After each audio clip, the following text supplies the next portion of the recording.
Welcome to Swartz Shorts, the podcast all about the entrepreneurial ecosystem at Carnegie Mellon University and the larger Pittsburgh community.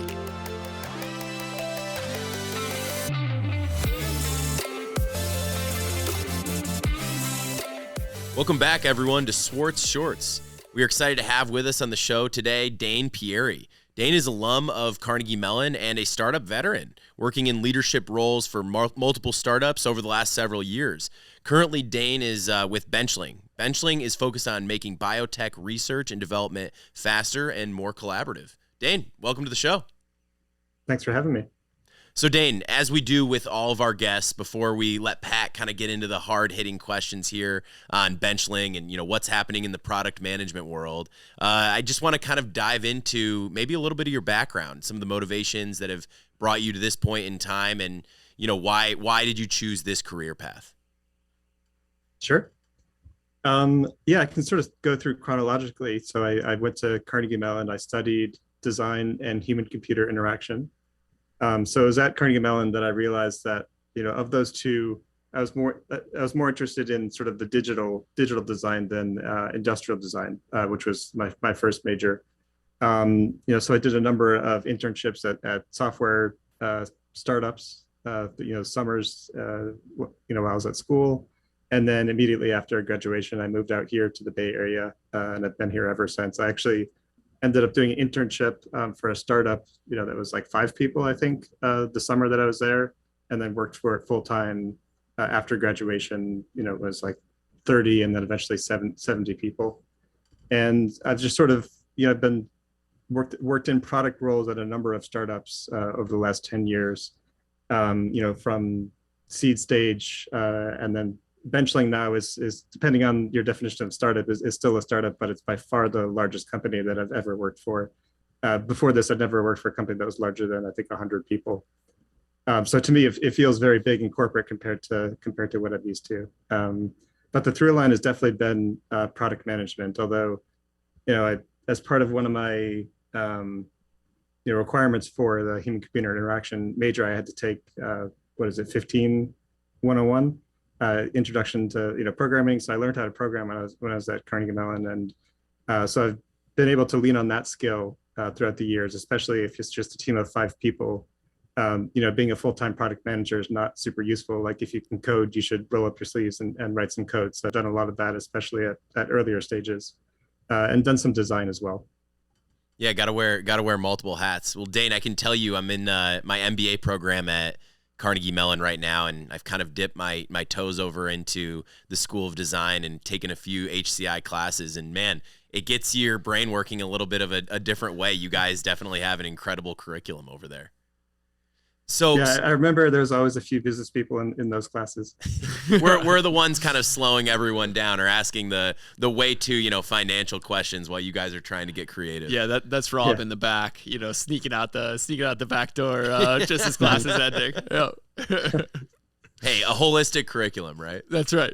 So Dane, coming out of HCI, you went into the startup space. As you said, you moved out to the Valley. What kind of pushed you to take that leap? Why didn't you necessarily dive into the corporate world or, get your feet wet at a major company? What pushed you to, work in these small kind of gritty communities? Yeah. I mean, sometimes I wonder if I made the wrong choice. I remember, around 2011, when I was graduating, a lot of my friends were going to work at Facebook, and I was thinking, oh, that's way too played out. Like, that would have been interesting 5 years ago, but no.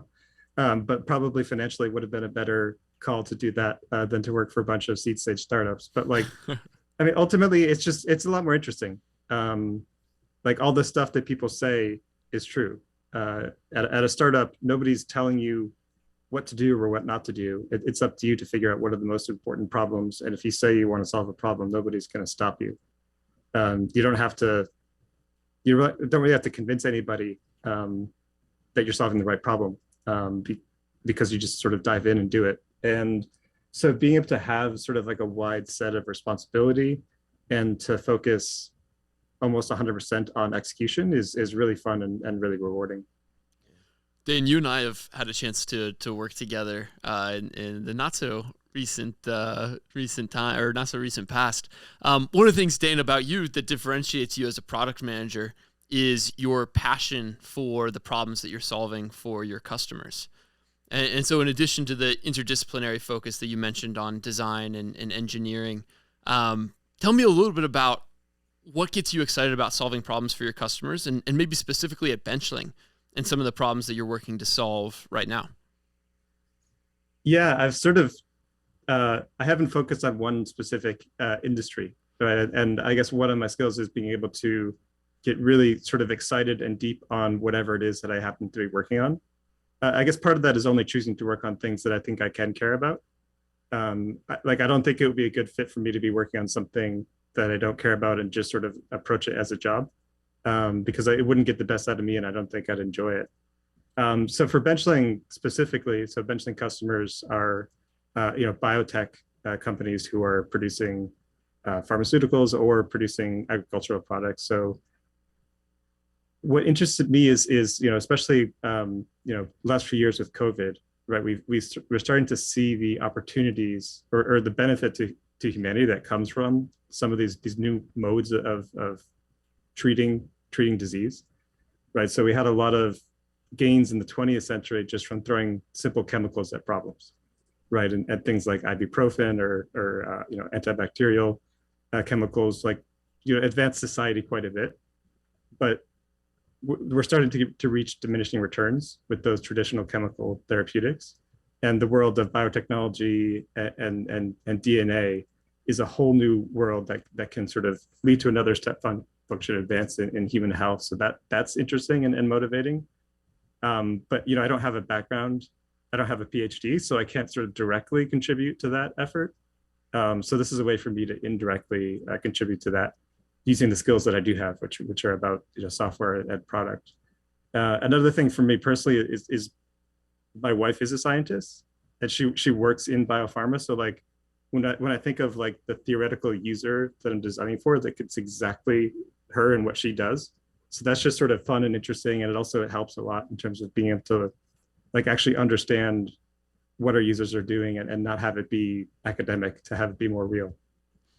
That's really neat. I love that personal application of some of the work that you're doing to change the world. So Dane, a product manager at a unicorn, at a late stage technology startup is really a coveted role. I think especially for our Carnegie Mellon community, for graduating MBAs, for undergraduates coming out of school.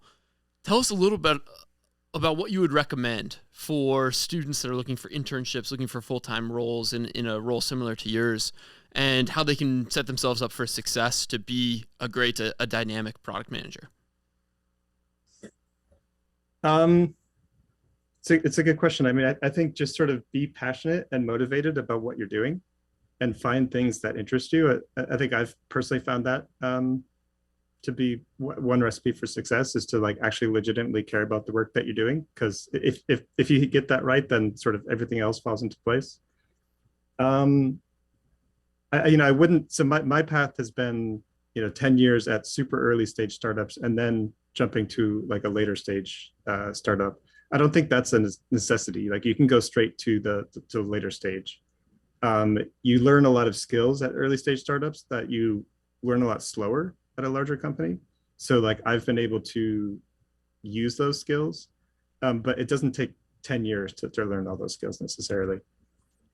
And you will learn those things if you go straight into larger companies. It's just you learn them slower, and you also learn other stuff that you don't learn at an early stage company, right? But one of the cheat codes that startups have is essentially everybody has all the information. The CEO of a 5-person company only has a little bit more information than a software engineer at a 5-person company. So a lot of communication that has to happen, they just get to skip it and they just go straight to problem solving. There's no sort of background. Everybody has the same background, and it's just about what do we do about the information that we have. And that's something that I've been learning at Benchling, is sort of starting with that background and that communication, and not just sort of assuming that everybody is working from the same set of facts, because they're not. It's impossible at a larger company for everybody to be working out the same set of facts. That's a great point. And in my role, I get to flex between clients of a variety of sizes. And I have to say, I've become more and more interested in the organizational behavior associated with scaling. for exactly the reasons you described. That a small company, information is much more democratized, whereas at a large company you have to really cross some organizational barriers that are no one's fault, but still result in legitimate friction. Mm-hmm.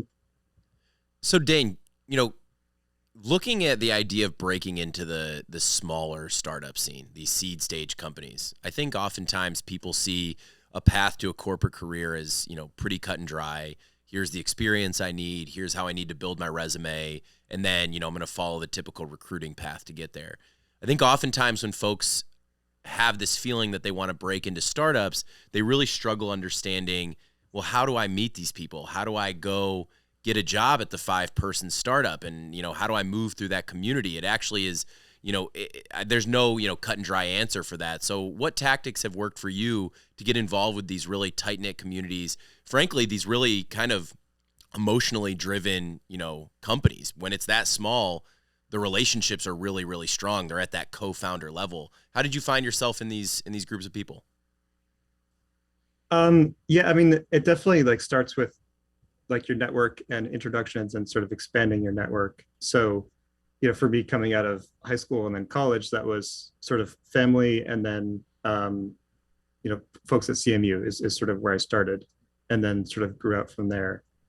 I think especially if you know how to code, which is not necessarily helpful advice for everybody coming from business school, but if you know how to code, once you get the introduction, it's super easy to get into early stage startups. Early stage startups are competing in sort of asymmetric warfare with companies like Facebook for talent, right? And a 5-person startup can't afford to come to Carnegie Mellon and show up at the career fair and recruit that way. For one, they can't afford to hire somebody, because somebody an offer 8 months ahead of time, is typical for seniors graduating from Carnegie Mellon, where they have a job in October. A startup can't just can't plan that far ahead. So you have to actively seek out the opportunities, because they're not necessarily, well, I mean, sure, some startups do come to Carnegie Mellon, but it's not the same. You have to avoid the enticing opportunities that are showing up at your doorstep and actually actively find something that interests you. But once you find that, it's really easy to get in the door, because there's a huge need for talent. Yeah, absolutely. I mean, I think people tend to look at the entrepreneurial community as this really, really high risk place, right? And it is to a certain degree, right? There's a lot of risk for founding a company, for joining an early stage, group of people that the idea isn't necessarily where it needs to be. There's not product market fit. But I think on that risk spectrum, you're kind of describing that, the opportunities do exist and you can get jobs in this space. You don't just have to go the corporate route. You might just have to do a little bit of soul searching, a little bit of digging to find those spaces that you can really care about. Yep. Yeah. And the risk is mainly opportunity cost. I mean, sure, you'll have a little bit lower salary at a startup. But especially after startups raise a seed round in this current fundraising environment, you can still get a pretty decent salary even at a very early stage company. Yeah, that's a great point. So Dane, we're kind of getting to the close here, and we've got a couple questions left for you. First and foremost, could you tell us what we can do to help you? As the Carnegie Mellon network and that space is really exciting, and there's people all over the world willing to kind of lend a hand. So what are you doing right now, or is there anything we can do with Benchling or anything you're looking to do even in your personal life that our network, our audience can help you with? I was hoping that I could pick your brains and get your input on something, but which is maybe different than how people normally answer that question. But sort of one thing that I'm trying to improve on my day-to-day is having a method for tracking both long-term and short-term goals. For the last 10 years, my method for tracking tasks has been to every Monday, open up a draft email in Gmail and just sort of put in bold the word Monday, and then put a list of things below it. And then on Tuesday, I'll create a new list. The good thing about that method is it forces me to actively move tasks that I don't complete to the next day, which is a good way of letting the unimportant stuff just fall off, rather than having it constantly stare you in the face. The problem with that is for tasks that take longer than a day, it's hard to keep track of them or properly prioritize them against a bunch of sort of more short-term tactical stuff.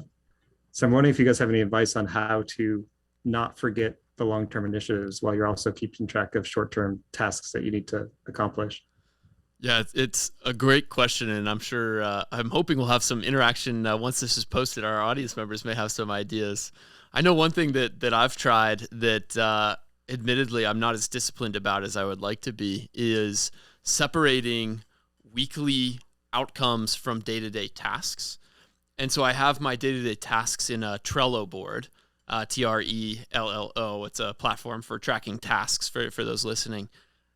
Just to quickly knock off, like you're saying, Dane, like a to-do list, a running to-do list.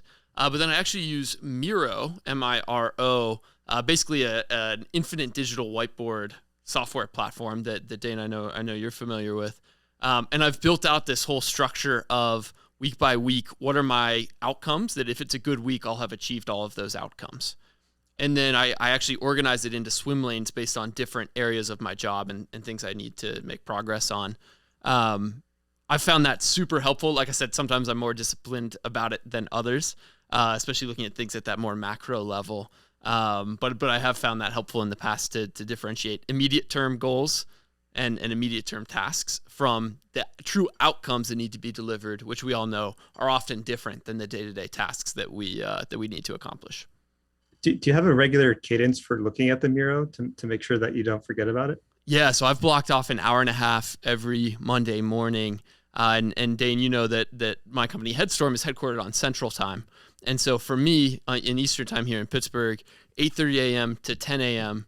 tends to give me a good chunk of time before everyone else is online, where I can work super slowly through that process of thinking about what outcomes I want to achieve each week and then how I can line up tasks to knock that out. I've got to say, I kind of look over at Pat and I aspire to get to his level of taskmaster capabilities. If for any of those around Pittsburgh that might know him, you see him everywhere. He's doing everything. So he's definitely got his ducks in a row, Dane. If I can add to that in any way, maybe not from the technical side of things, but kind of leaning into, I think, what Pat was describing about his Monday mornings and that chunk of time. Recently I was talking to another founder that's actually going to join us on the show here, Matt Polowitz, about, keeping certain times in your week very sacred. And for him, there's this certain block of time every morning that he dedicates to, organizing his day, his long-term tasks, his goals, things of that nature. And I found that to be unbelievably helpful. And I don't think it's any coincidence that the company he's founding is around mindfulness. And so just really thinking at the deeper level of what you're trying to accomplish and why is a task a task. So kind of going to that root cause of, does this, need to be a task? Should this be a long-term goal? And just kind of going to, the core of what you're creating and why you're doing things. I found that to be really helpful, when planning my weeks, months, days, whatever it is, even the next hour. As we all know in the entrepreneurial world, things can get pretty hectic and pretty busy from all angles. So Dane, our final question of the day here. In your free time, what are you watching? What are you listening to? What are you reading? What's going on in your personal life? So right now I'm reading a bunch of books about the history of biotechnology because I'm still sort of in that education process of learning about the industry. So starting with histories of some of the early pioneers like Genentech, and then on the plant side, that history started around the same time in the 80s with companies like Syngenta. On the personal side, in the last year, I've become a huge fan of Formula One and was introduced to the sport through Drive to Survive, which has 3 seasons on Netflix. And the 4th one, which will be about last year's epic season, should be released soon. So I'm looking forward to watching that. And then we're only a few weeks away from preseason testing, and then the first races of the season will start in the spring. So I'm very much looking forward to that. I see the producer of our show here, Miles. He's sitting back there smiling because I think he's become a big Formula One fan after Drive to Survive. So you're speaking our language over here, Dane. Yeah, there's a lot of us like in America who have been introduced to the sport by that series. That's fun. And it's by far the best. I think it's the best documentary about a sport that's ever been made. It's really, really well made and goes really deep into sort of the behind the scenes of the sport. All right, you convinced me. I'm gonna have to pick it up now. That might be on the list for this weekend. And if the producers of Drive to Survive are listening to this, please feel free to come on the show and sponsor an episode. We'd love to have you. Always love sponsors. Dane, thanks so much for joining us. Great to chat, as always. Have a great weekend. Yeah, you too. Thanks for having me. Thanks. Thanks, Dane.